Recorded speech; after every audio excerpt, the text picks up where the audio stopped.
Maintenant, on va passer au sous-chapitre, les techniques de test boîte blanche. Donc, on va voir l'analyse des valeurs limites. Tout d'abord, pour l'analyse des valeurs limites, on va créer des cas de test. Il faut que ce soit des cas de test qui passent dans toutes les instructions du code, qui vérifient les décisions et les conditions d'une instruction. Là, on rentre dans le code un petit peu. Il faut s'assurer que le code est utilisable avec toutes les entrées possibles. Donc, il faut qu'elle améliore la maintenance et la réutilisation du code. Donc là, on parle toujours de l'analyse des valeurs limites. Et enfin, il faut qu'elle crée des cas de tests que les tests dynamiques n'auraient jamais exercés. C'est logique, en effet, on a les tests dynamiques et les tests statiques. Et les tests dynamiques, on a déjà créé des cas de tests. Et du coup, pour les tests boîte blanche, on va créer d'autres cas de tests. Alors, le test, c'est la couverture des exigences. Qu'est-ce qu'une instruction?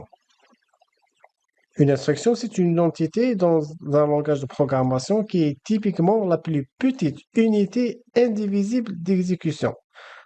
On va le voir tout à l'heure, ne vous inquiétez pas, le test des instructions, il va exercer les instructions exécutables dans le code et la couverture. Comment elle est mesurée? Elle est mesurée comme le nombre d'instructions exécutées par les tests et on va diviser par le nombre total d'instructions qui sont exécutables dans l'objet de test.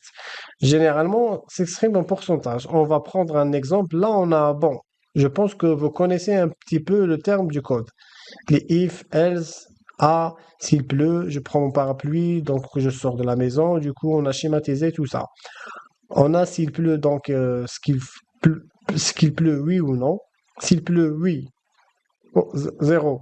Donc l'instruction 2, je prends le parapluie et c'est la fin de l'instruction. S'il ne pleut pas, non, je prends pas le parapluie. Et du coup, les lignes 2 et 4, ce sont des instructions. Mais dans tous les cas, il y en a deux instructions. Prendre son parapluie et sortir de la maison. Et je sors dans tous les cas. Et dans tous les cas, je sors de la maison. S'il pleut, je mets mon parapluie. S'il pleut pas, je mets pas mon parapluie. C'est aussi simple que ça. Merci pour votre écoute.